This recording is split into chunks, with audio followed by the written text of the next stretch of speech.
Hello, everybody. My name is Diana Brown, and this is The Soloists. And today we have an exciting guest. We're talking to Lindsey Stirling, a violinist you may have heard of before, who's also good friends with Mallory. And Lindsey, you are obviously a very talented musician, performer, but also I think you first came on my radar from an I'm a Mormon campaign that you did a long time ago, where you shared just some stories about your personal life. And anyway, you're just such a beautiful speaker and thinker as well. And we're really excited to talk to you today. Thanks for having me. And it's funny. That almost feels like another life ago that I did that I'm a Mormon campaign. I still remember like filming it in my like little BYU apartment, So it's just Oh, really? about that.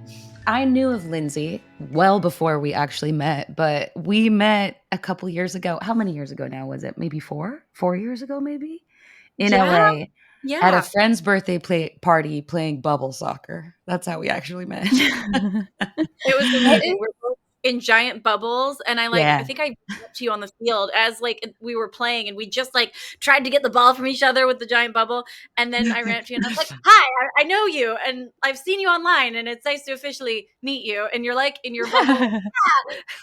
Yeah, both in our bubbles. It's too perfect, honestly. And then we just bonded really quickly. We had a spooky amount in common. Actually, I remember we went for a hike a couple weeks later, and like our birthdays are one day apart. We have some really similar past experiences that we were able to talk about, and then we sort of have this Very weird niche experiences too. Yes. Very like I don't know anybody else that understands this weird combination of like recipe in my life. You're a real gift to me. I hope you know that. Like you've been Oh, really, really special to me from the very beginning. So I have well, to say, likewise. like, you're such an incredible person. For anybody who isn't familiar with her, like get familiar with her right away. She's gonna help you. Her music will heal you. Her shows are like you will never forget her show if you get to see her live show. It is crazy how hard you work. And everything I've been able to witness of your art, you always give a very intentional gift. It's very, very clear that that's what you're doing. Her shows include like pyrotechnics and acro yoga and her spinning around on a lyra and obviously a lot of dance and costume changes. I mean, it's insane. It's truly like a transformative experience. I've been to 2 shows. I hope to go to as many as possible. And then also she was so good on her season of Dancing with the Stars. You should look up all of her dances with Mark Ballas. She was the runner-up, but winner of the people for sure. I've read the One of comments. all my friends and my fans. Anyway, I can't gush enough about you. Valerie, I sure love you so much. And likewise, all the things you said about me. I just want to be like, yes, mirror back to you. You're so sweet. Thank you. Well, and maybe I'll just repeat now some of the things that we were talking about before we hopped on, which is so I grew up playing violin as Lindsey did. And there's really like, I think every instrument has its own culture. I mean, a lot of people take music lessons, but playing piano has a different sort of vibe than playing guitar, than playing violin. And I've always felt like violin culture is so rigid and perfectionistic compared to some other instruments that you could choose. Like I've never done ballet, but when I look at ballerinas and how they approach their dance, it feels very similar in that like there's so much reverence for form and for doing things according to tradition, which is so beautiful. I'm not wanting to knock that. But sometimes you learn an instrument or you learn a skill and you also just you have this like creative energy that wants to burst from the form. And Lindsey, when I remember just like seeing videos of your early performances and be like, she is doing something I've never seen done on a violin and just really creating a new way to be a violinist. And it was very, very cool. And I feel like that relates to some of the themes that we wanted to talk about today, which is just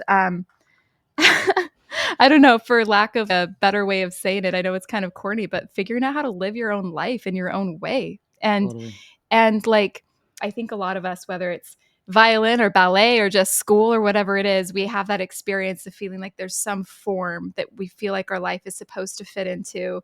And we feel that the rigid expectations there. And at some point, like we have to build confidence when you feel inspired or need to go off script. And anyway, some of those themes really dovetail well with what, for me as a violinist, watching your music journey has shown me or taught me.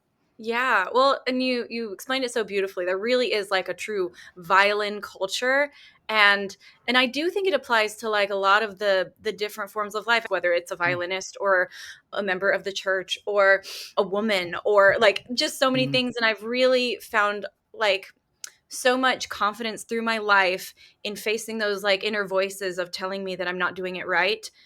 And honestly, it's funny that with the violin, it's like it's taken me years of like outwardly being confident, very confident in this like new art form and being like, yeah, I'm dancing and playing, but still the underlying comments that I would see from classical players or the Mm. articles that were written about me by classical community. And I'm not gonna lie, even though I was like, outwardly accepting it and like being like, I got this, it cut so deep still. And it's only Hmm. been in recent years that I feel like really finally stopped being hurt by that and realizing that like yeah I don't have to pretend like I'm trying to be that. I don't have to pretend like there is only one way to do it and that their opinion is everything. And I feel like the more you like face those voices and challenge them in one area in life, they start to just trickle into all the areas of your life and be like, I get Mm. to define my own life, I get to define my own self, I get to define what happiness looks like to me and what being all these different things means to me. Yeah. You're That's uh, it's honestly such a beautiful and helpful thing to break the mold publicly and be willing to do exactly what you feel you were called to do, what you were called to express. When especially when it doesn't fit into a category, we express it and we let people know like, yeah, look at me over here having this opinion and being alive, or also being in this pew. You know what I mean? mm. I think Yeah. it's always a Mhm. favor. It's always a kindness, even if at first it really triggers people and makes them want to get online and say, "This isn't classical music." And it's like, did I ever say it was classical Right. music? Did I ever say I needed Yeah. to be exactly, you know what I mean? Like the older I Mhm. Right. get, the more I feel like I'm less interested in being a version of someone else or something that I was given. And I'm so much more interested in just being more me, whatever that. I was gonna say too, I don't think it's really worth dwelling on the motives of others that much because you never really know what's going on. But I can imagine in your case, and I'm sure I'm not the first person to say this, but that a lot of that is probably envy. I think Yeah. sometimes um, I think so often criticism comes from a place of envy. And like knowing a little bit about the classical music world, there's so much anxiety and grief about the fact that like there's not an audience for classical music the way there used to be. And if you go to the symphony, it's mostly white hair, right? Meaning older people. uh, and the amount of attention and praise that you've gotten from people, I imagine just drives lifelong classical musicians crazy. And I love classical music, as I'm sure you do. We're Same. not knocking that at all. It's just to say, like, I think sometimes that's something that's really in the room. And it's really hard to be the recipient of envy, I imagine. I'm not sure if you relate to if that's like how you think of it in your head or whatever, but because sometimes people do just, I don't know, wish you ill when they're really just not managing their own stuff. And that's like it's not a good energy to receive. And I feel like there is a kind of darkness that you can feel on the other side of that. And I used to think it was like almost like egotistical to think of it as envy. I'd be like, well, that means that I think I'm Hmm. really great because they would envy me. But Hmm. I think also then just realizing sometimes I feel it in myself when I have those Hmm. same kind of gut reactions that people have thrown at me and I feel them towards other people. It's so much easier to then recognize like, oh my gosh, like, life's a mirror of you. And Mm. sometimes it's really easy to see that like, okay, maybe this is coming from a place of them being hurt and feeling unseen and feeling unappreciated. And because I too have, because I think it's even darker when you feel it in yourself. I mean, of course, Yeah. you feel the energy Sure. of the darkness when it's coming at you, but when you feel it inside of you and then you recognize it as something you've received, it's like, oh my gosh, like, Mm. Yeah. gotta be better. We've all been on Oh, both sides, right? Exactly. totally. Exactly. I Yeah. love that. Would it be possible to transition just slightly into talking a bit about what it's been like for you to date? Like, and whether you'd like to Ooh, talk about the church element of it or the public figure element of it, kind of whatever you're drawn to today. But I mean, we can tell us go a into little bit about your journey. all of that because Okay. it I mean, I think dating as a public figure adds a different wrinkle that makes it more complicated. Also, dating as a member of the church, trying to figure out if you're going to date people who aren't members or who are, Right. like that is really complicated. So combining the two together has made a very interesting just dating life to figure out. You know, and I think, like, I don't know. I remember when I was like still in Provo and I was actually really seriously dating a guy. We were like talking about marriage and all of it. And I remember my first tour. I just booked my first ever tour and I was so excited about it. And he said something to me about like, okay, so this is like, he basically said, you're going to get this out of your system. Like, you're going to go on this tour and then, you know, and I just remember immediately realizing like, oh, light bulb. He he wants me to be the traditional stay-at-home wife, mom, who's Mm. going to support him in his career. And I think, and I can't even blame him for that, because that's how he was raised, to think of a family. And that's how culture, not only the church culture, but just culture in general, had like led him. But I just remember in that moment realizing it wasn't going to work between us. Because his expectations were so different. I was like, this is going to be my life, you know. I'm not gonna say his name, sir. This is gonna be Sir. my life, you know. And it was like the beginning of this understanding for me. Not that like, oh my gosh, I can't marry somebody in the church, but it was like, I think a lot of men in the church expect something that I don't think I will ever be. And I continued to, you know, and I'm still open to dating or marrying somebody in the church or out of the church. But that was the beginning of like, okay, I have to like be willing to look at lots of different options, because it's about finding the right person for me that sees me as someone who lives literally in the middle of two very different worlds, like a very conservative Mormon upbringing, you know, that I still relate to strongly, and a very, as one would say, worldly career in the industry, living in the middle of LA, you know.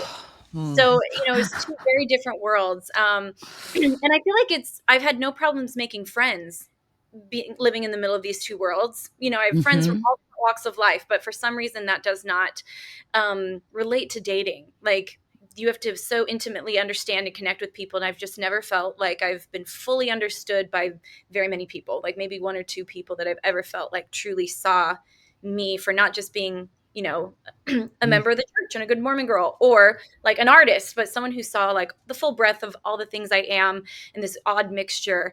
And I think maybe one other thing I'll mention is it's been really difficult dating, because I think that dating a very successful man is very appealing to most women, and being like, you know, like, sure, like, oh my gosh, he's a rock star. I get to go visit him on tour and stay on his tour bus. That's so fun and romantic and exciting. It is not the same with men. Yeah. They're not look Most men are actually quite intimidated, even if they find it really sparkly and fun and fascinating at first, and they'll all say that in the beginning of like, oh my gosh, it's so cool that you're really successful, you're so hardworking, you like know what you want in life, and you're a businesswoman. And but quickly they become very intimidated by it, and it's caused a lot of those things that happen because men feel small. Yeah. Yeah. You know, so that's been a really interesting thing to relate to, realizing that, oh my gosh, most men don't want to come visit their rock star girlfriend and hang out on the tour bus. And, you know, It's it's just been, crazy. it's It's very crazy. different. A lot of men think they It want sounds it so because fun. in the beginning they think it's really cool, but when it boils down to it, they all kind of will describe themselves as like, you make me feel, you know, like sometimes your life makes me feel small. Sometimes your life makes me feel like I'm not enough. And it's like, I really don't think I'm sending that message, but I think that society has made them feel like they cannot be man enough if they're not the As breadwinner. big. Yeah. If they're not as In big, they're whatever small. way. And it's just been really interesting to like try to navigate that. Yeah. And do you feel like that's similar for men in and outside the church?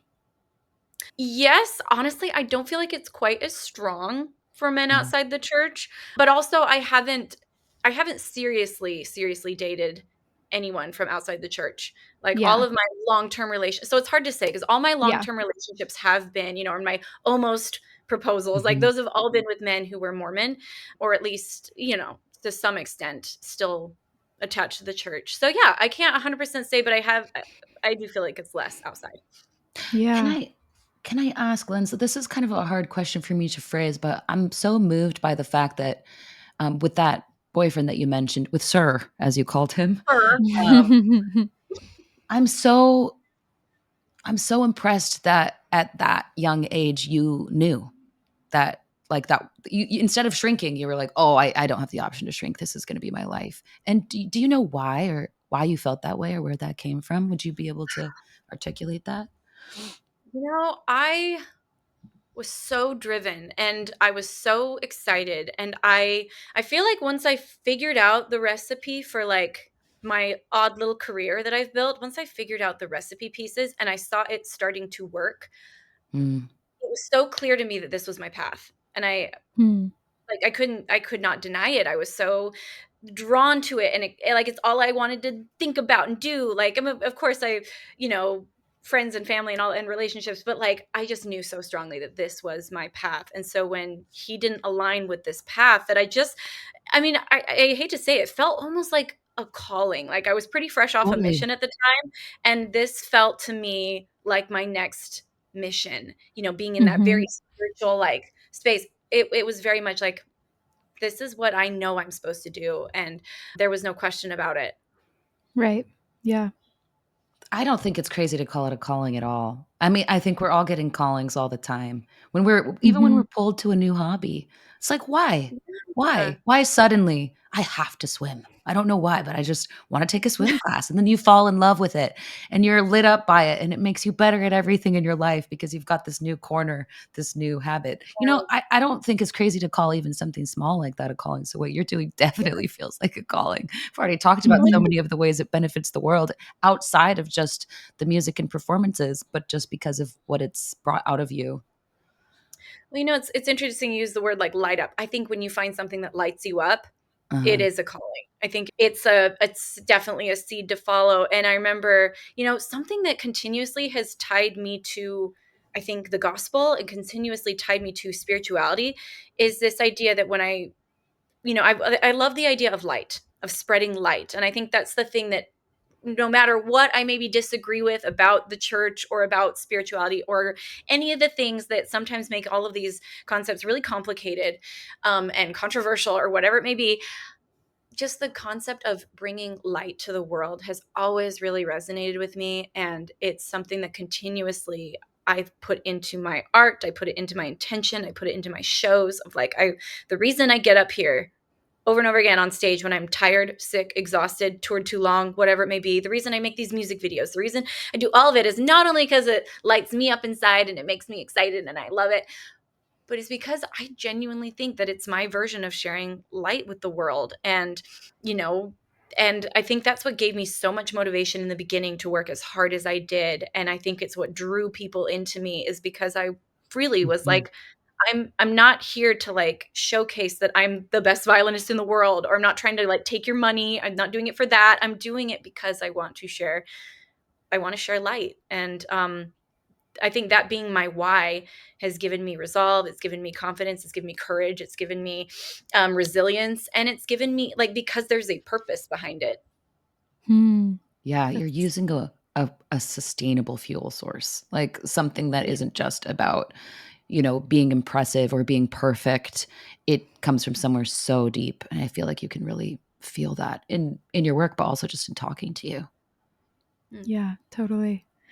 I just keep thinking about how, so much of relationships, like you're looking for some kind of like glimpse of the future of something that will bring light to the world, right? And it sounds like you found that in your work. Like there was some Mm. place where you had the right match or whatever that was going to spark and ignite with the environment that you were in, and you found this in a way to bring light. And I think that's what we crave, is like some sacred work that brings that into the world. It Mhm. makes me wonder. I'm curious if you can articulate, if you feel like, assuming, because you've expressed that you date and you're looking for a relationship and would like that kind of connection. Given that you have such a strong sense of calling, and it sounds like you still feel quite confident in that, and that it's very fulfilling and it brings you light and other people light, what is it this relationship piece is for you? Like, what does it feel like that would add? Hmm. Hmm. Um, to me, I'm a people, like a people person. That's Mm, what I connect. really strongly to life's purpose, not only through art, but also through like my relationships. And I think that I just like having somebody around, like I go and work in public places because I just like having people around. And I think that when you're single, when you reach your late 30s, you realize that suddenly a lot of your natural social things aren't as prevalent as they were when you were in your 20s. Your desire to go out isn't as strong as it was in your 20s, but I still crave that connection with people. And I have had to like remind myself that I do have it. I just have to work a little bit harder because it doesn't exist in my own home. I have to reach out Mhm. to my friends. I have to reach out to my family. Like, like sometimes I FaceTime my mom sometimes while I eat dinner, just because, so you may have to work a little harder because loneliness is a pandemic, I think, amongst everyone, whether you're in a relationship or not. I think that our world with social media and the changes that have happened, I think loneliness has become an epidemic. But Mhm. I do believe that, that's one of the reasons I think I crave partnership is like a team member, a partner to like go through life with. Yeah, Yeah. totally. Yeah. I yeah, I feel very similarly, but I mean, honestly, I had a little cry over here while you were talking about feeling like you were too big for I think there are a lot of people who can relate to that feeling, and I'm really glad you shared that. And the hard thing is that I think it can be such a beautiful desire, but you don't have the option of shrinking. You just don't. Like you're too Mhm. wise for it, you know? And I felt that way for a long time as well. Like I either need to be with someone who I am not sort of like hiding nuggets of my life from them that I think might freak them Mhm. out. Does that make Yeah. sense? And I have a couple of different areas too where I feel this because I'm a comedian, and that's also something that's historically, I guess, pretty unattractive to a lot of men. I think because when they say This they is want a ridiculous. woman with a sense of humor, I think that often they mean they want someone who laughs at their jokes. And I love laughing at a man's jokes. I love it. But I also really like making jokes, and I like making people laugh too. But it's not like at the top of every man's list, at least not the way I just phrased it. Like I Yeah. can see why you do. A lot of times when in dating apps and stuff, when they're like, I want someone who's not too serious. It's like I think they just mean someone who's like fun and relaxed or whatever. But Right. I'm like a whole other thing. I'm like, are you going to be okay with the fact that I wore a bald cap with all these like tufts of hair on it, and then I ran into a like, you know what I mean? I ran through a video like wearing a muumuu. I like that stuff, so I should find someone who likes that about me. You know what I mean? Or else I'm shrinking. I'm like pretending Mhm. to be so I could be a more classic woman, but I'm not a classic woman. Whatever that Yeah. means. Like we're talking about classical music. I'm so glad I'm not a classical woman. Not that they're bad. Mhm. If one exists. You know what I mean? The idea Right. though. Right. Right. No, that's so true. And I feel like it sounds bad to say, but I have tried to shrink before to be in a relationship because I have fallen in love with people that, some of like my past relationship who expressed that he felt small because of my life was so big, but I tried to make it work, and I tried to, in a way, like some of my really close friends, they were so relieved when it didn't work out because they were like, he was dimming your light, Oh, Mhm. and it will never work. It yeah. will never Mhm. work if you try to dim your little candle in order to fit with somebody else. And and it's heartbreaking to say because that's like I said, I did love this person, and thankfully, I mean, I feel like in a way God intervened and made it so that I wouldn't ever go back to that relationship again through some of the things that happened. Mm, It's almost like he burned a bridge that I really wasn't prepared to burn, Mhm. but it's like, again, it's one of the hardest things I've ever been through, going through how that relationship ended, but I can't help but also look at the other side and say, like, "Thank you. Thank you for ending Yeah. that," in such a way that I couldn't go back, Um, Yeah. and it is interesting again to just look at how life is a mirror because, in trying to heal from that relationship and really trying to forgive, I've started to look at, like, what part of me was representative in what he did, and not saying I'm taking blame for it, like, because you should never blame yourself for somebody else's actions, but it's interesting that in a way I was half in, that relationship because I was trying to dim myself. So only half of me was showing up. Yeah. And then in a very Mm, natural way, through him, he cheated on me for a year. Only half of him was showing up. And it's really interesting to see the parallels of like, mm, wow, like your life truly is a mirror, and what you bring, somebody else will bring as well to you. Um, and again, not to say I'm blaming myself, but it has been helpful in the forgiveness process of being like, in my own way, he was reflecting what I was bringing. And I need to forgive myself for that, for making those choices to dim my light. Anyways, it's just been a really interesting process to try to forgive all parties, myself, him, Mm. through what happened. And it's been quite healing to look at it in that way. wow. Yeah, that's heartbreaking and so real, right? And it's so hard because it can feel like you just have this task in front of you. Like, oh, I need to get this person to trust that I love him, that we can work this out. And yet, like, it's so frustrating to admit in the middle of that when there's something you want so bad that you don't have control. And the only thing to do is to like go deeper into that truth and honest place about Mm. you, right? And like a light that is like a you that would be dimmed would never really be. Yeah, that's so fascinating how you put that. You would never be the real you. And Mm. there was something, some way in which the relationship was just playing out that truth. And Mhm. that's a really heartbreaking lesson, but it makes a lot of sense. And I think like increasingly, myself too, I'm just learning we really don't control outcomes. And I think, like, I love that language of light. I think as much as we can develop a sense and a taste of that and figuring out how to hone that and just like let that be, like, that really will be the guide. And that, like, a relationship, if you can sort of just like hold your own side by side with somebody else's, that feels like the ideal rather than trying to, I don't know, force a bonfire. It will happen if it's going to happen. Yes. Um, yeah. Mm. Mhm. It reminds me a little bit of I heard this. I think you'd technically call it a prayer. It was from somebody who was going through an addiction recovery program, and they were talking about getting into healthy relationships, and the prayer was, God, please let any relationships that I get into be ones where you can come first and I can be me. Mm. Let you Mm. come first and I can be me. And I think that to me, like, the idea of putting God first in in a relationship, is that means the light is guiding. The light is guiding. Even if you're not a spiritual person, your reverence for life is guiding. Like, your Mhm. understanding that, because I think often those kinds of ideas can be synonymous for people who aren't as spiritual, that like, we all have a reverence for the fact that we're not going to be here forever.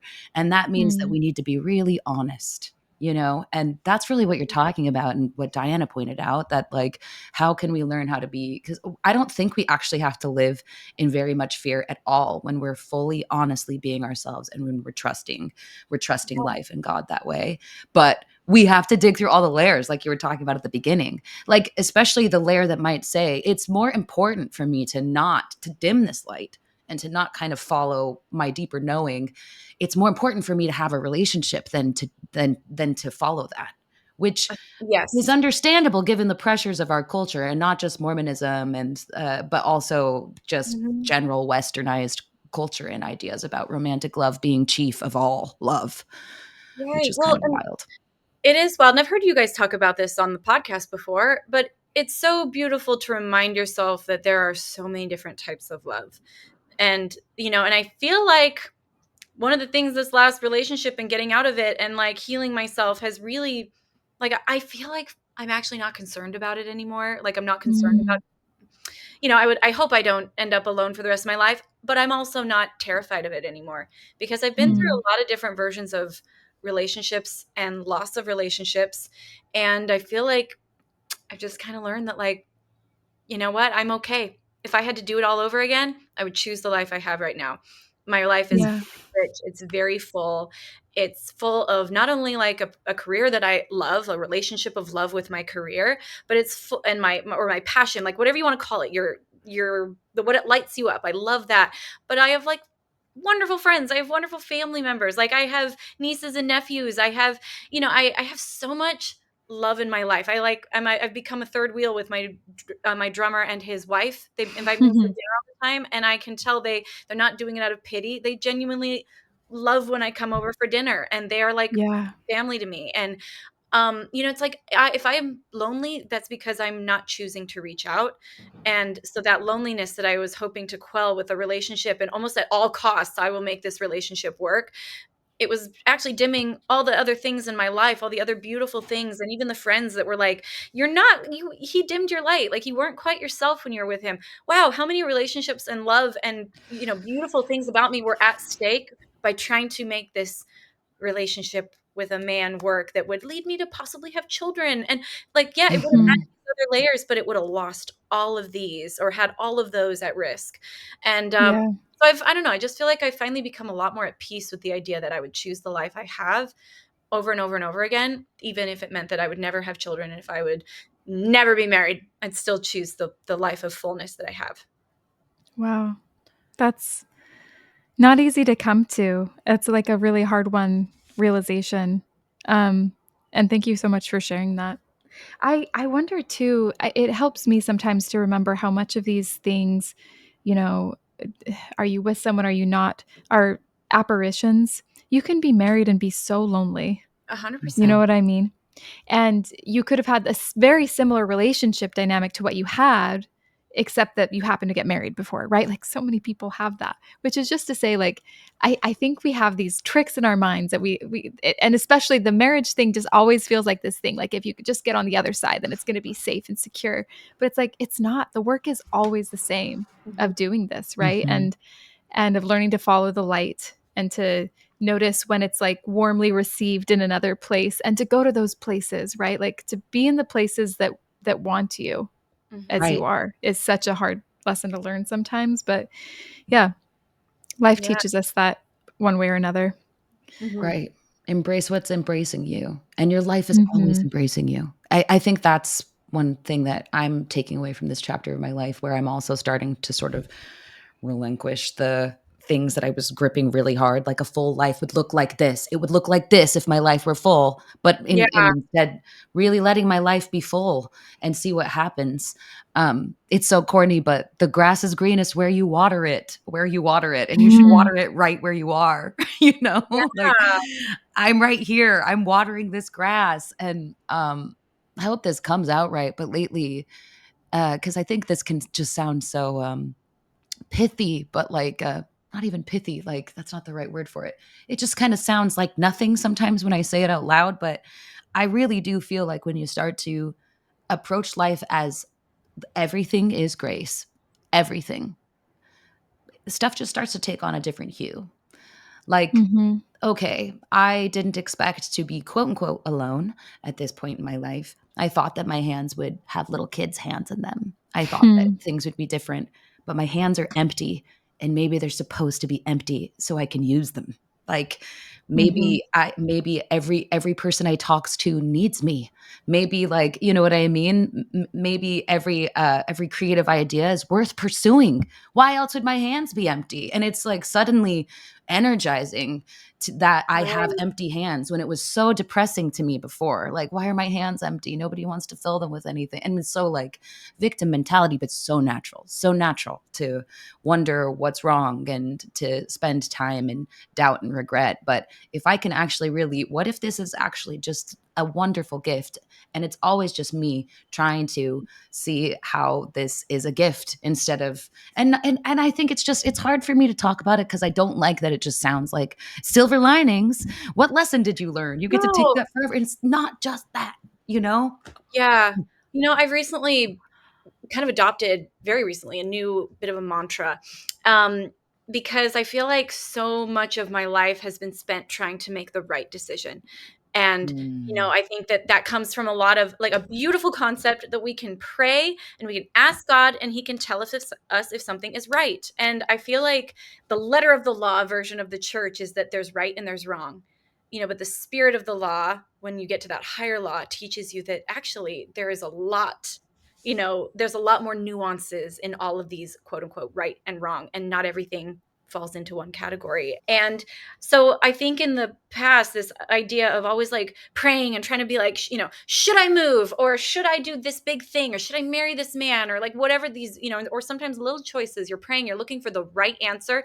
And then sometimes after you've made your choice, you look back and you wonder, did I make the right answer? Did I follow this? Well, I thought that was the answer of the Spirit, but maybe it wasn't, because it's not really working out the way I thought it would. And so then you wonder if even your really best intended decision was actually the right decision. And I feel like I've been caught in this web way too many times. And so my newer mantra is like, I make the best decisions I can. I pray about them. I try to follow the Spirit.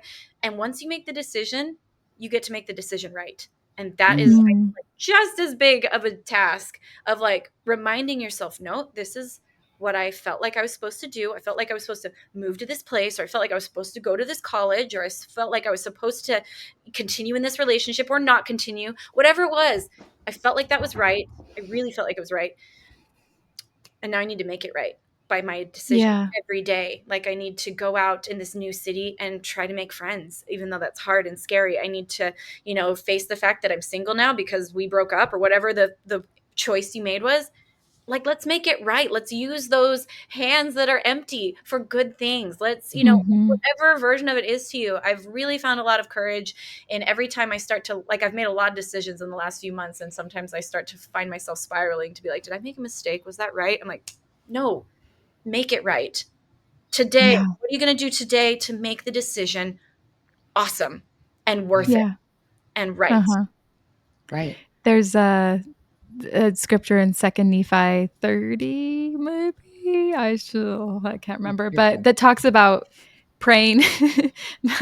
Mallory's always my fiercest scripture mastery Yeah, tester. I Joking. how You just dare did the you not get the exact reference? You don't have to worry about it. But just it talks about praying fervently that God will consecrate what Mm. your actions for your good. And I love that formula of creation that I feel like Mormonism really celebrates, of thinking of life as pre-created or just like material that's there. And the point Yeah. is to consecrate it, to figure out how to bring light and create something to it, right? Like we're not supposed to be divining this perfect plan from above. The point is not to guess the right thing. The point is to prayerfully, in consideration of the light that you have, create something beautiful and then like pray, like the brother of Jared bringing the stones to God, just like, hey, this is what I've got. I did my best. Mhm. And that act of earnestness is, yeah. I Yeah. had a question for you, if it's okay. Yeah. You've mentioned a couple times, and Mallory said this too, is just like language that I picked up on, where you said you work really hard as a like in your career as a businesswoman. And it's interesting, I think most people call you a musician, not a businesswoman, but that you work really hard there. And I'm curious what that is about, because this is the working hard that's in relation to something that you really feel like is a calling and bringing that light. So I'm curious, what does it mean to you to work really hard at that? And also, how does that differ from the kind of work that you were trying to do in your relationship? You know what I Mm. mean? And that kind of work that Yes. you felt like was ultimately a little bit dimming, or maybe not the right kind of work to do. Yeah. I think I understand the question. So if I Thank go you. off on a wrong tangent, then let me know. But yeah, I mean, I feel like to keep a, even though my career looks so just artistic and creative, it is very creative. But I even have like really close friends that are like, well, what do you do when you're not on tour? Like, what are you doing? Are you just sitting at home practicing your violin? And it's like, no, 100%. Like I have to make time to practice, otherwise like everything else will drown it out, because there's so much that goes into planning all of these tours. Like literally I'll start planning a tour half a year in advance, and that's when like I'm working almost full time on planning a show. And that goes into the creative ideas, or the creating, like figuring out the costumes, She creating makes a lot of them, everybody, and she You edits make the and directs her own costumes. music videos as well. So it's like, I'm just Wow. saying, they she's still all the things. It's incredible. the crafting the music video ideas, the editing them. Also, I think people are really surprised when they hear I'm not a trained dancer. I wasn't when I was like growing up. I started to learn to dance when I started to create content, because I was like, I need to figure out how to make this visually engaging.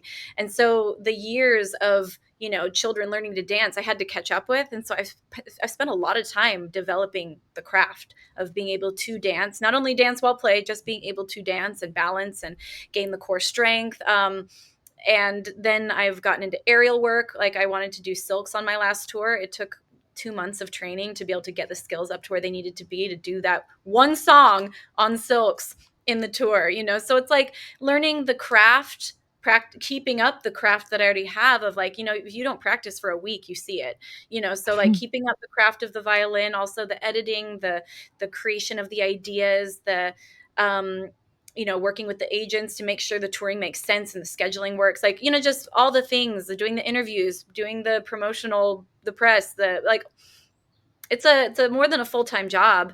And Mhm. I will say, like, it dips and flows. Like, sometimes I feel like I struggle more when there's a dip in the system and I'm like, what do I do with my hands? Like, I have to, like, really Yeah.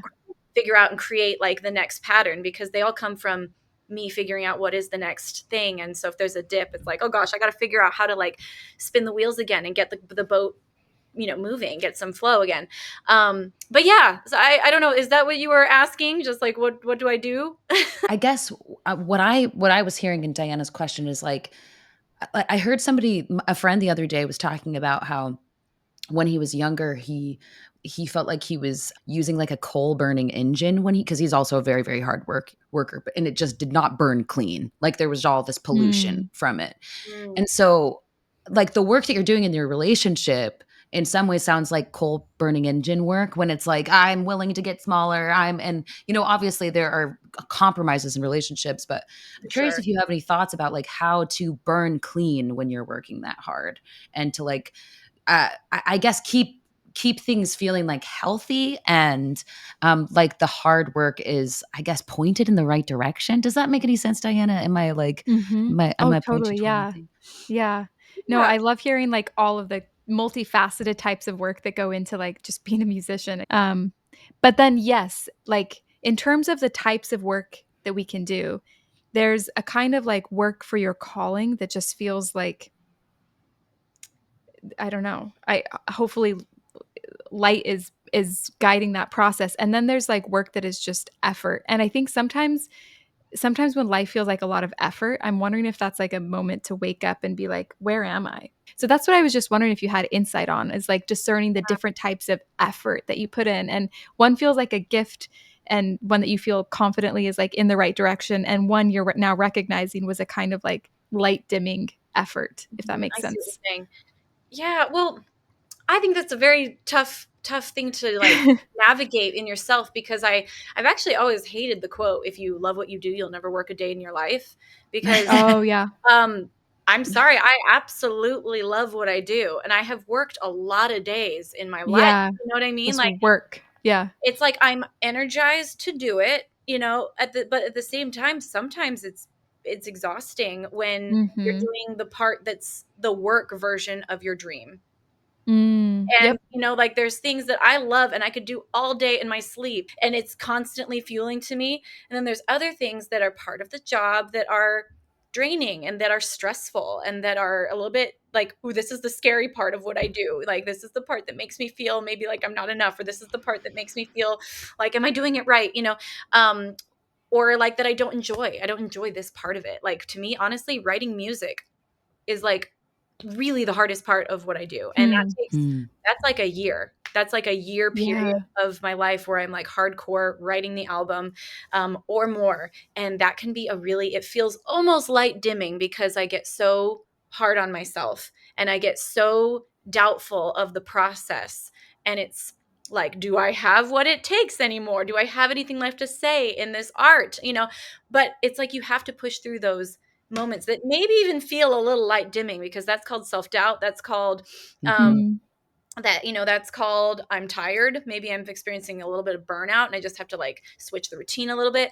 But I think that finding out at the end of the day that I still care about the purpose, I still care about, um, I still feel called to the direction, even if today was really hard or this month has been really hard and I'm doubting myself.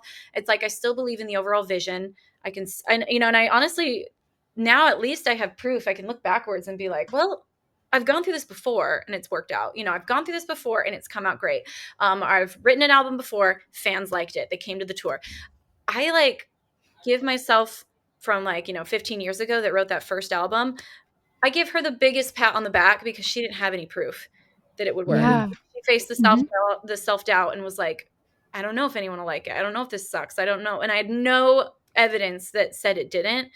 And yet, Mm. I am so proud of that version of myself. I try to draw on the young 20s version of myself a lot because she was so Mm. brave, and I don't know how she was so brave. I feel like almost the longer Wow. you're in the industry or in your craft, you get harder and harder and harder on yourself. And you have to rely sometimes on that little bit of naivety that it took in the beginning to be like, it's fine, I can do this. And so I draw a lot Mm. from past version of myself for that courage, that wisdom. But I don't think that answered your question at all, and I'm so sorry. But I do think it's constantly No, that reevaluating was because great. Yeah, I it is thought that was draining great. you, and that doesn't mean it's bad. And that's why I think Mhm. Mm. in relationships it's so hard, because you're like, is this not right? Or is it just that relationships take work, quote unquote? Mhm. And so you're really having to trust a lot. And I think that in my last experience in a relationship, I think I knew something was wrong for a long time. But I couldn't figure out why, and I couldn't see it. I couldn't see the evidence that something was wrong. And that made me not trust it. And so I think at the end of the day, even if something is hard, even if it feels good, whatever, it's like trusting that inner gut telling you, even though this is hard, it's right. Or even though this feels good, it's not. You know what I mean? Like there's a deeper sense of knowing than the fatigue, the feeling. There's a deeper Yeah. knowing. And I think that was Mm. one of the biggest things I had to learn in the last relationship I was in. Mm. It's Thank you a so much. tough It's such a tough job, and it's like it's all of our like, that is our maybe primary job in life, is figuring out how to connect with that source of knowing and understanding what it is that we're here to express and how we're to express it, where to go and where to not go. And it's such a tricky thing because we're so tempted to come in and say, "Oh, you're doing it wrong." And actually so much of it is about letting go. And like what you Yeah. were both talking about earlier, the idea that even mistakes and times where we hang out somewhere too long or with someone, we're with someone, it still works out. So is, and like you said, like we know that now, but 20s version of us didn't know that, might have been way harder on ourselves about it. Or um but just Yeah. the actual belief that things are consecrated for our good, Mhm. that potentially all of this is grace. And what it sounds like to me when you're talking is that you're mixing the two quotes that I have gone back and forth and love hate relationships with: the find what you love to do and you'll never work a day in your life, and find what you love and let it kill you. It's the combo, you know? Mm. It's like Right. sometimes it kills you and sometimes it fuels you. And like it just kind of depends on the day and the type of work. Yes. Yeah. And they're both okay. It Yeah. doesn't Yeah. mean it's good. It doesn't mean it's bad. Mm. No, for sure. I love the complexity of your answer and that you weren't like, "Oh, well, here's the formula about knowing when it's like the good work." Yeah, you're just like, "Huh, sometimes even the good work feels light dimming." Like you're gonna have those days. That was yeah, that was just like a very real answer. I loved it and agree with Mallory too. And it's I even noticing in the question that I asked, I just always want to figure things out so then I can live the life I'm supposed to have. And I think we're just supposed to enjoy it. And even when we get in the wrong relationship, and even when we spend our time trying to be a lawyer when we, really should have done this other kind of job, or like, I have a friend who's wrestling with that lately. She's like, why did I go to law school? But it's like, I don't know. I think Mm. we always think that once we figure it out, life will start being what it's supposed to be. But I think we're just supposed to enjoy the ride sometimes. And Right. Well, and it's yeah, I like the think God gives road us a lot of to success. permission for that. Yeah. Yeah, the road to success is bumpy and it's windy, and to think that you never waste a chapter is Yeah. that everything goes Yes. directly in the right direction is that's a ridiculous thought. It's like how Mm. many in order to write an album. Gosh, my last album, it had I think 14 songs on it. Um, and I wrote I think 80 songs, to get those Hmm. 14. That's Wow. the math is crazy on the success rate of that writing process, you know? It's like Yeah. how many wasted, you would say, days working on songs, writing, feeling discouraged, feeling like I wasn't good at this anymore. How many days of that? But they all were important to lead me to the process and to like help me weed out the things that I Yeah. didn't want to write, the things I didn't wanna say, the melodies that weren't any Mhm. good, like, you have to get rid of those, and, you know, I really don't think there's wasted paths, like, I mean, Yeah. if my career is evidence of anything, it's like I studied in school to be a therapist. I was gonna be a recreational management therapist, but it's like and I remember thinking, "Wow, what a waste of, like, a degree." But, like, all those therapeutic practices, honestly, I've used them for myself and just, like, helping Mhm. myself get from things, but also the kind of things I like to write about, the kind of things I like to talk about with my with my fans or anyways, it's like, oh my gosh, the seeds of all of that is present. All those like different roads I went down, none of them were actually wasted, even if it wasn't a straight line. It's so Mhm. I true. love that. I have a friend who's talking about a very painful chapter of his life, and it's so hard when you're in the chapter. It may be Oh impossible, you know? Maybe all we can do is figure out how to be more present during those times so that we stop looking up at the horizon. Because during those times, there like, sometimes there is no horizon. Like, you have no idea where you're going. But he had a really horrible job where he was truly miserable for a while, and I think it was an internship or something that had, like a lifespan that he needed to, like, see through. And that misery is so useful to him now as he makes decisions. Like, and I feel very similarly. I feel this sometimes with like previous ways that I felt in my body when I was working in certain environments. Anytime I start to feel that way again, or he starts to feel the way he was feeling at that job, he knows, oh, that's not for me. You know, like, yeah. I have this strong muscle memory that is actually helping clarify my path moving forward in such an overt way. If the chapter hadn't been as long or as intense, he might not have this muscle. And Mhm. it's so much deeper and like more multi-layered than just like he learned how to do something hard. It's like many benefits. That so and the more that we actually just trust it, the more we get to do what Diana said, which I think might be the thing. We just get to enjoy it. Like, Yeah. you just Yeah. get to be here. And isn't that a Mhm. treat? And Mhm. whatever that means, like including like working through all these years of having different beliefs and ideas that weren't helpful about ourselves or the world or whatever, they're useful to us now. Like, Mhm. when we find ourselves there, we can get out faster. Like, it all just feels so consecrated, you know? Yeah. Yeah. It's really That's really what's coming up for me right now. Mhm. I think, like, I love a term that came up as well, which is waste. I'm Mhm. haunted by the idea of waste, like wasted time, wasted effort, wasted relationships, like, "Oh, I was with the wrong person." But I think that's exactly what this idea of consecration is trying to say, that's not real. Like, Yeah. all of it all of it can be consecrated and all of it can go somewhere. Yeah. um, or be put to use. But I also think it's important that we don't put too much pressure on ourselves to figure that out. Like Yeah. this is another lesson that I'm learning. Sometimes I'm like, okay, so that obviously went very poorly. So what did I learn? Okay, let's put it into a list. And it's like, that's not really the point either. Like we just carry all of this with us. And I think we don't have to overexert ourselves either to try to tell a story. I think as long as things just make us like soft and open and loving, it'll probably be automatically doing the kind of consecration work that it needs to do. Mhm. Yeah. So, I also find it very helpful, like, if you find yourself trying to be like, "Well, what did I learn?" or "What am I learning?" and you find yourself in that, like, analyzer mode, sometimes I like to remind myself that wisdom and lessons and those types of things tend to settle over time. And, mm, my meditation teacher sometimes says, like, "Let the body cook. Let the body meditate you." This will cook through your experiences, and I heard, Michael Wilcox talk about it once. Really, he has this amazing talk called Bread or Stones that I can't recommend enough, and he talks about how sometimes your like, an experience happens, and then you end up with this question or this frustrating thing, and you really don't understand it. You don't even know how to phrase the question, that kind of thing.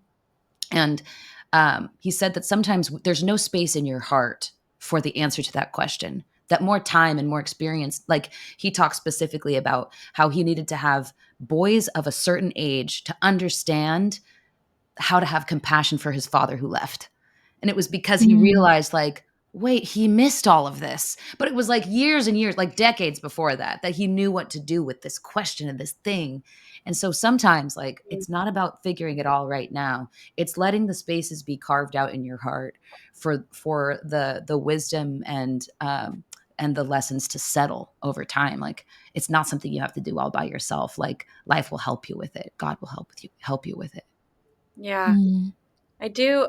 I love thinking about it that we're just kind of in the middle of our own little adventure, you know?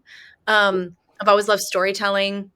I remember studying, like taking some storytelling classes in college. And, my dad was a great storyteller. He would tell us like stories when we were little girls, and some of them were stories he had written because he was a screenwriter, or sorry, he wanted to be a screenwriter. Mm. But he also had this amazing life experience of all these like really awesome stories from his own life that he would tell us. And sometimes I could never even tell what was fully one of his scripted stories and what was his life. And sometimes they would kind of bleed together. But I remember from a really young age, because of the stories my dad told me, wanting to live a life like him, wanting to live a Mm. life that was full of like twists and turns and adventures. And at one point he and his best friend rented a motorhome and drove across the country to pursue their dreams. And they never even made it to where they wanted to go, but they like met all these people along the way. And just a life of twists and turns sounded so interesting to me because my dad told it with a lens of like the adventure.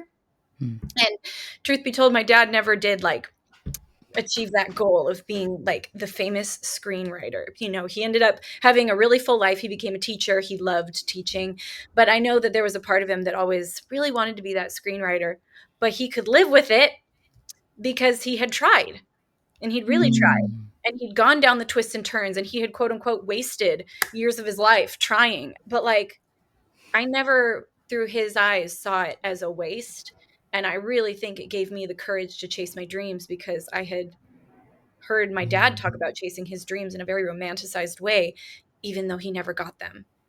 Even though Mm. like his life was better for it. He had the stories to That's so tell. He beautiful. had these experiences. It made him a better teacher. He was a fantastic teacher because of the way he knew how to like script an event. I just feel like I gained from my dad this idea that like, gosh, yeah, be brave, go after it, go big, swing hard, because you'll have a story to tell along the way because of it. Yeah. I'm so grateful for him for that.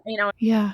Oh my gosh, I love that. I love that, thinking about you and your dad as these parallel figures, Mhm. right? And like, this isn't, I'm not at all saying you ascribe to this philosophy, but one could look at your life and be like, prosperity gospel. She worked hard at her dreams, Mhm. and then look how successful she is. But that is only true side by side with your dad, who you love and who was a part of you and who made you what you are, which is working so hard. And then you become something totally different than what you intended. Um, and I just love, like, both of those are such truths that we have to hold in tandem. And I think the way that they beautifully sort of like cancel each other out, um, Mm. is the point. Like, I don't know, just it's such a gorgeous thing to live bravely. And Mhm. that's the point, I That's suppose. the point. Yeah. Yeah. Yeah. I mean, this is probably me trying to formula it. But the way it sounds to me, it reminds me of this. I remember listening to an interview with Kerry Washington. She's like a super spiritual God person.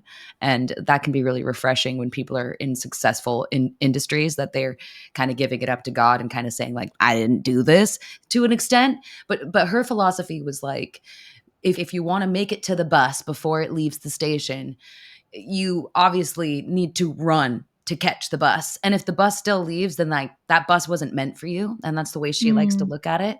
And it's that combo, we grew up learning faith and works. And I think it's figuring out that balance. And I love the way you just said the way they cancel each other out, Diana. This idea that it's like, I think we want to make sure that there's nothing that we're doing that's getting in the way of that expression and that light of our soul, that like I think God wants us unlimited as much as possible. yeah. That's like a feeling I have often, like let go of this. Like I don't think he wants these limits on you, like these fears and Yeah. doubts and concerns. So like, but Ooh. once those are free, you still might not catch the bus. Like there's still the whole equation of life and everyone else and God, but you have the power to run to catch the bus, you know? Yeah. And if you're not running, it's probably but you actually really want to, that's where our work lies. I feel like it's like, what is getting in the way of me running for the bus that I want? Because your dad's life would have been totally different if he hadn't tried. I've like, I'm so overcome, honestly, by hearing that part of his story. Like he was able to make peace with his life because he tried. I feel similarly, honestly, about love and dating.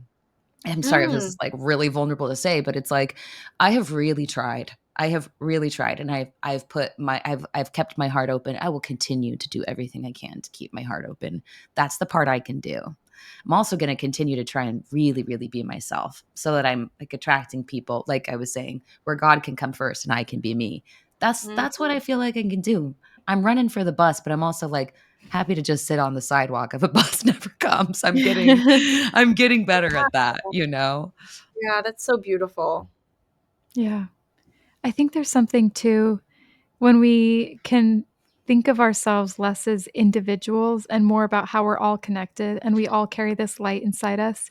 It gives us capacity to like maybe you're on the sidewalk clapping for another person as they gorgeously caught the bus on time. Yeah. So incredible. Good for them. You know what I mean? Like And it could Mhm. just be a good show. You just got to enjoy it. yeah, and bringing it back to an earlier conversation like and I know there are a lot of people who feel this way about you, Lindsay, just like maybe all those classical violinists should be so grateful that another violinist, she did it, and she made the violin Mhm. popular again as an instrument and to celebrate with each other. Like I'm sure your dad is so proud of you. And you Mm. are we're also, I don't know, connected as souls and like you are playing out his dream in a way that is real too. And anyway, I Mm. think that I really believe in that too. Like I Yeah. notice sometimes I feel very ineffective in ways that I wish I were an effective person. Like I there's so many dreams I have that I just feel like I don't know how to execute. I just don't. But every once in a while I watch somebody who has that ability and I'm like, "Oh, but my conversations with them spark things." That's kind of cool. Maybe I'm just like a conversation sparker and that's my point. I don't know. Mm. And I don't think we need to decide our point, but um learning to just like appreciate the ways we all influence each other and then take joy in other people's success. I think like that's something that we can learn to do when, envy is a natural reaction and stuff. But I think like learning to actively take joy when other people are succeeding at things is like the next level. Don't just avoid envy, but figure out how to like really see yourself and see something as good for the world if other people are, I mean, following their light and doing something. Yeah. I feel like you're so beautifully expressing the law of abundance, which is something Yeah. kind of that comment I made at the very beginning when I was talking about noticing envy in myself and being like, now I see, like, because if you can't be happy for other people, you do not believe in the law of abundance. You believe in the law of scarcity because that means Mm. somebody else's success in some weird way, shape, or form makes you feel like it took away from your own success, as if happiness or success or love is a limited resource. And so if someone takes out of the resource, that means there's less left for you, less love in the world, less left for you, less success. And that's not the way it works. Like, and that's a very limiting mindset, not only for the world, but for yourself and your capacity. But if we Mm. can actually truly believe that there is actually abundance of love out there, and the kid you babysat in high school getting married, and you're like, dang it, that actually has no effect on the So fertility of, real. Yeah. like, there's nothing that's not going to butterfly affect its way over to steal my future capacity for love. That's not how it works. Same with somebody else succeeding, and even if they got the job you wanted, it's like the law of Mhm. abundance says, well, that wasn't meant for you. That was their abundance to have. And there is an abundance of dream jobs out there that you could find, create. There's abundance of love that you will run into. Like, so I don't know. I've been trying so hard to work on this concept of, when I feel that envy or that jealousy or that like, oh, I wish that was me come up, it's like, nope, switch it to like, and it's a mental exercise. It's a muscle you have to strengthen. It's not natural. I think Yeah. scarcity is where we all naturally fall Mhm. because we're Yeah. just kind of Mhm. taught that through like the primal like survival technique. But no, Mhm. like I'm trying to like retrain my brain that there is abundance out there and good for them. That is just a sign that if they can have it, so can any of us, you know? Yeah.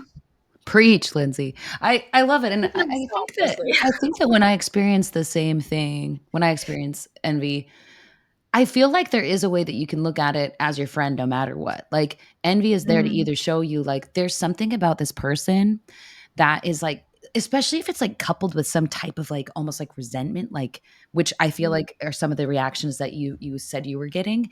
I have a feeling that it's like there's probably something in your belief system that's limiting you that doesn't need to. Like you see Mhm. this free person doing what they want and you're like, "Ugh, I want that to be me, but also they're doing it wrong." It's like, well, yeah, there might be a limit you can get rid of. So is your friend in that situation. And I would say it's the same even if your envy is sometimes we just want what they have. And again, I think it's also your friend. It's like, why do I think I need what they have?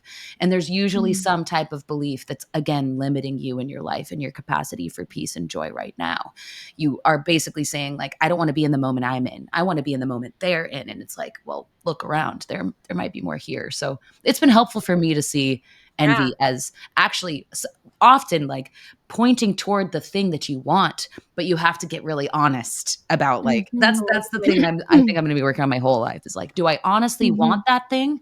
Do I want what I imagine they're feeling? But they probably aren't, let's be honest. Like life is complex and we're all just, we're doing the best we can, but and being present in any circumstance, even if it looks amazing, can be really difficult. Um, Mhm. dude, this has been so great. I'd love to change gears Yeah, let's if switch it we're up. I am so curious, and I've heard you talk about this before, about how you were angling toward your 40s, how you're feeling about moving into your 40s. We've talked a little bit about dating in the 20s and how dating in the 30s has been different, dating and working and living. How are you feeling about the upcoming next decade? You know, I'm really excited about it actually. I've always been afraid of like, oh, 40. Like that's just been such a big number, like from the time I was a kid. 40 is when you're old. Is what I've always just kind of subtly believed.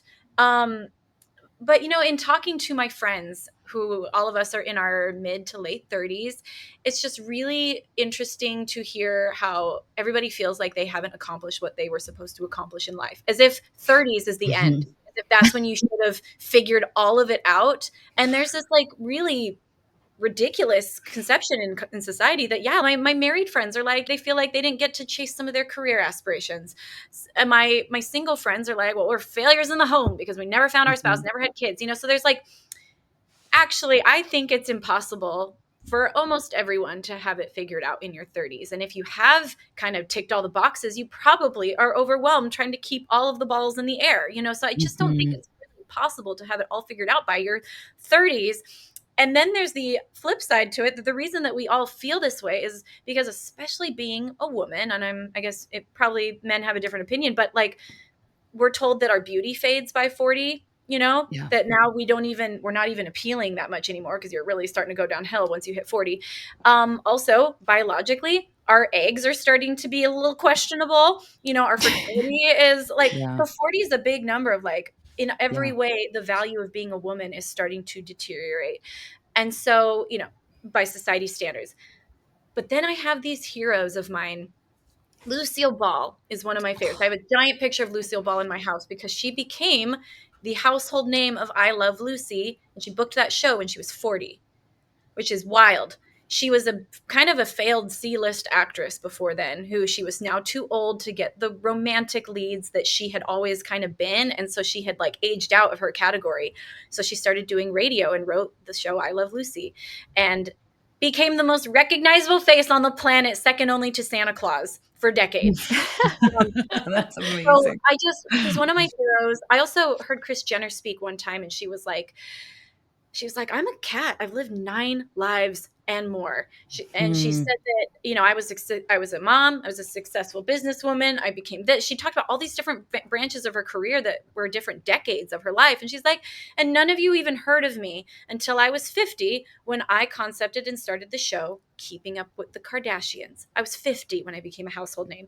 And so I don't know. I just love women that show that, gosh, who's to say that the 40s are where you'll go downhill? And I suddenly am so excited that I have this awesome chance.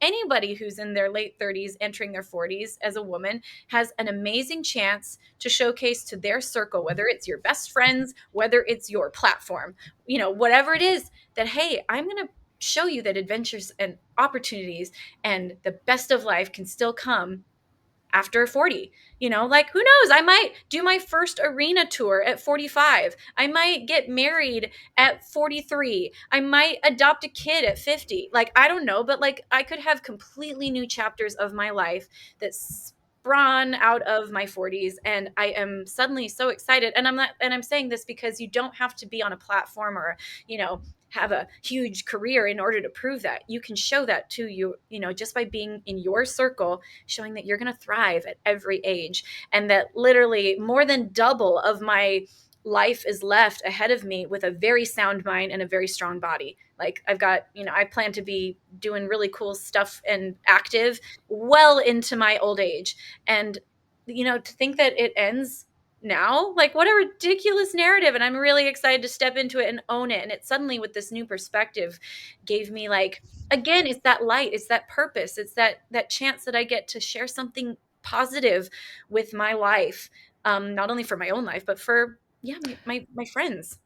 Yes. It makes a difference. It makes a difference in my life. It makes a difference in the lives of everyone who follows you. I feel like honestly, sometimes I am just like completely like hit with the tidal wave of just how ageist our society is, particularly toward women. Like, it really is like after a certain age, we want you invisible, like that's how it feels.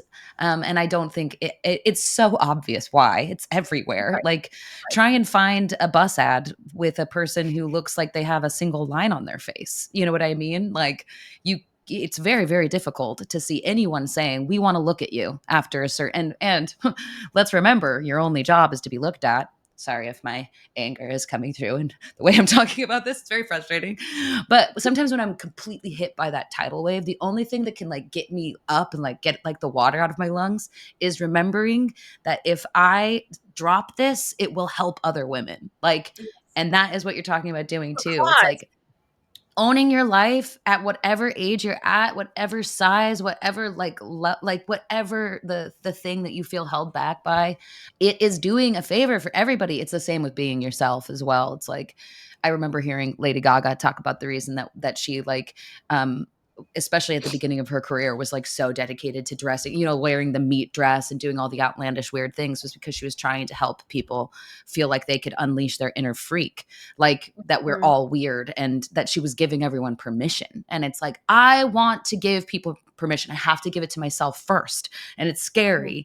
But once you do that, then you exist in the world and people will start pointing to you and saying like, well, actually, Helen Mirren's a pretty sexy woman and she has been for a long time and she still is. So why can't we all be sexy after our fertile years? Like, why can't we redefine what we think of as a beautiful woman? Like, this is up to us. We can influence this, but we actually kind of have to see it and do it first before people before people like join our team and join our cause. But I really believe in it. Like, what else am I going to do with the rest of my life? I'm working on this. This is one of my projects, Right. Well, and it makes it exciting. It makes it suddenly be like, oh my gosh, like, I mean, I don't know. Maybe I err a little too much on finding purpose in all things. Like, I do ask the question pretty quickly when I go through a trial of like, what can I possibly see in this as a less, as like something of purpose? Like, I really thrive by asking that question a lot. And so, being a woman approaching my 40s, being terrified of aging, watching wrinkles Hmm. form on my face, and like truly being terrified by it as a performer, and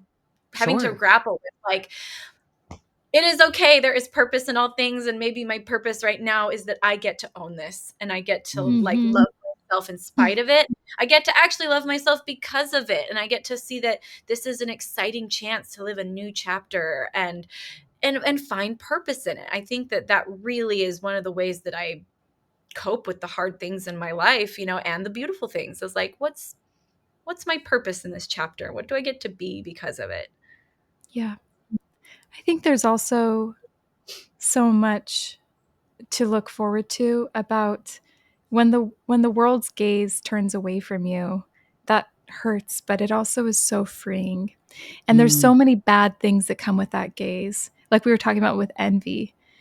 Being the subject of envy just constantly feels like people putting this dark energy towards you. And it's really, or like even, being sexualized. Sure, sometimes that's great, but honestly, sometimes it's just like people won't listen to you. They don't care. They don't take you seriously. Right, you're an There's so object. many things about it that are just like um, people just projecting onto you, right? Like constantly projecting. And there's something about being invisible or just like not, that's one way of putting it, just the world having less, they don't need you to be something anymore. And there's fewer of those projections that, though, yes, there's so much that's scary and that hurts about aging. I think I can sense like a spiritual freedom that will come with that too. When you meet a grandma that just is like, she's so transcendent and you just feel so much Mhm. love from her being because, and she's probably had to, go through, I don't know. That's what the most real stuff is in life, is that light that you've been talking about and love for other people. And I think there's just, you see in some people, a purifying that comes with age. Mm. And even though there's a lot that's going to be shed and a lot of like idols that I know that I'm attached to, it's going to hurt so much when life asks me to give those up, but as it is Mm. a little at a time. But I want to be that, yeah, that kind of person that just can radiate the stuff that really matters, which is like, I Wow, see you, I love you, I want you to have a beautiful journey while you're here, even if mine has like 5 years left. I just, yeah. that's beautiful. Yeah, what you're pointing to is so real. The truth is that, like, as we get older, I think that what we really are might get clearer. Hmm. If that makes sense, like our essence becomes much more of what about what we are. Like the shell, um, I think can be a distraction. When Yeah. it's like, this is a good shell, this is a bad shell, young shell good, old shell bad. You know what I mean? I was talking with a friend. Oh, I was talking with a friend who felt like he was not in a chapter that was very successful. So he felt like he kind of was like kind of embarrassed to date. And I told him, I was like, Mm. this is the best time ever to date. You will find someone who fall in Mm. love with you for you. You just have to see that like all of what you are, like it doesn't matter what you're doing for work. What matters is how you're showing up to life. And the right person will see that. And so this is a good time for you to meet somebody. You won't ever wonder if it's because you make, 6 figures or something like that. Mm. That's And I beautiful. I could see how that there's lots of holes to poke in that, but also I do think there's some truth to that. And when we're loved after the shell no longer meets the public opinion's high demands, the people who love us for us, and it's terrifying. It's honestly it's terrifying because we felt so protected by having these elements that have brought people in. But it reminds me of this quote that I love that I'm sure I've shared on the podcast before because I think about it all the time. But it's like, to be loved but not known is sweet but shallow. To be known but not loved is our deepest fear. And to be loved Mm. and known is our deepest desire and our birthright. So Oh. we want to be loved and known. And sometimes we are loved for outward things about ourselves. And for women, I think it's just like, it's like the brutal battle of our whole lives. Mhm. Like, do I Mhm. deserve to be loved if I'm nowhere near what people say I'm supposed to look like? And the answer is yes. And the ones who really know you can really love you. But you like if your body looks great to other people, you can be loved really shallowly as well. And Mm, it's really complex. very complex. I I love when you talk about your essence. You both spoke about like that feeling you get when you speak to somebody, that you just feel their love and their like wisdom and their essence. And I'm taking this class right now actually. It's called Kabbalah, and Mm. I think it's been a really cool thing. And I think that sometimes in Mormonism we're a little afraid to expand to other things Mm. that could possibly add to our spirituality because we quote unquote have the whole truth. But everybody learns in different ways. Like we all, like you learn about the learning styles in school and how like certain personality types actually don't fit into this learning style. And there's a very specific culture and learning style with the church. And so who's to say that that's going to match everybody's learning style perfectly? And so it's been really interesting as an adult to like kind of lean into just like adding to my spiritual knowledge with other things like Kabbalah or like breath work or like things that have actually helped my spirituality get magnified. And anyways, but all that to say, I've loved this Kabbalah course. It's all about connecting to the light, which I was like, oh, I'm all about that because that's what connects me to the gospel, you know, and putting my own language of, you know, Mormonism with his way of speaking. But I love in it that he talks about basically how your thoughts, your essence is, as you call it, is what drives how people feel about us. It's what drives our interactions. Like if you could say the exact same things in a confrontational, you know, like trying to work something out with a partner or a friend, or and if your essence, your energy isn't in the right place, it will be received completely different. Like so Mm. constantly connecting with the light and with like a true purpose and a true good intention in all your actions, you know. And it's interesting, he calls your body the vessel. It's the vessel of the light, and all you're actually trying to do is use this form that we have as like a almost like a little bowl to hold your essence and your spirit and your life. This is like a shell. And Mm. I don't know, it's just been really beautiful to learn more about this and about how to highlight my essence. And because that's what makes my little shell look nicer. That's what it makes it feel Totally. kinder. It's what makes it feel more empathetic. Like you could say the exact same things, but if your essence isn't in the right spot, if you're not connected to like true intention, everything's off, you know. And anyways, it's just been really interesting to learn about and be like, this is truly just my vessel. It's just my little Mm. boat to get me through this life with my spirit inside.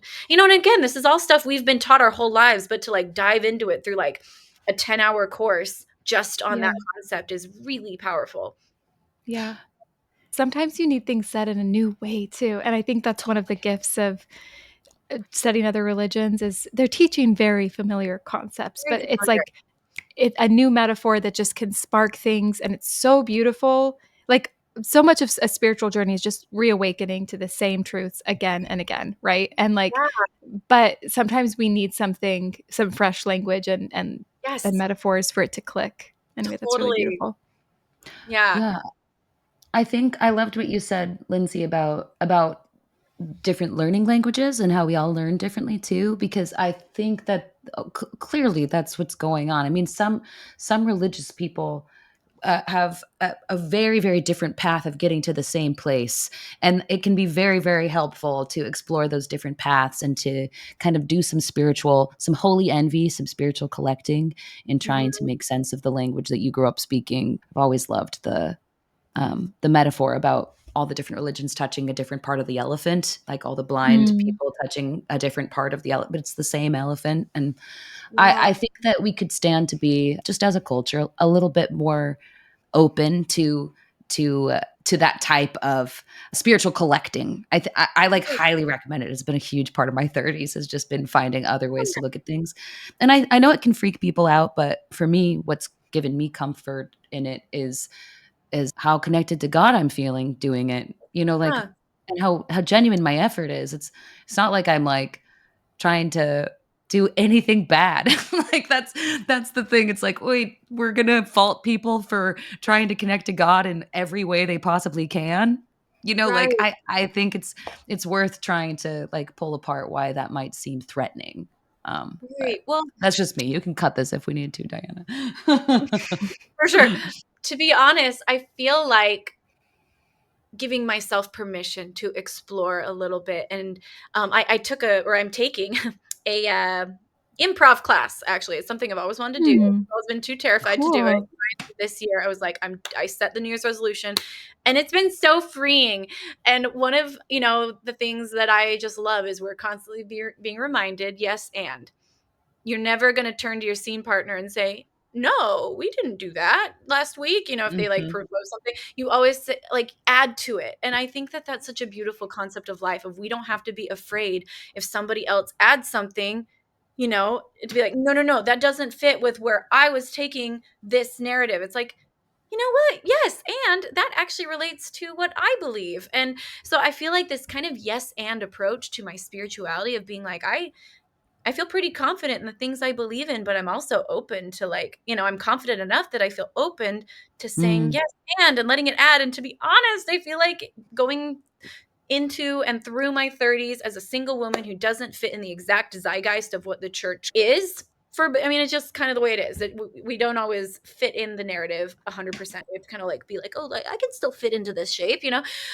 But I do feel like my yes and approach to the gospel has actually kept me in the church. It's given me the freedom to explore a little bit and not feel like I just have to fit this cookie cutter mold that I oftentimes don't feel like I 100% fit in, but the freedom to, like, to yes and it and add to it and say, but I love this piece too. I'm going to bring this in and I'm going to share this comment in Relief Society.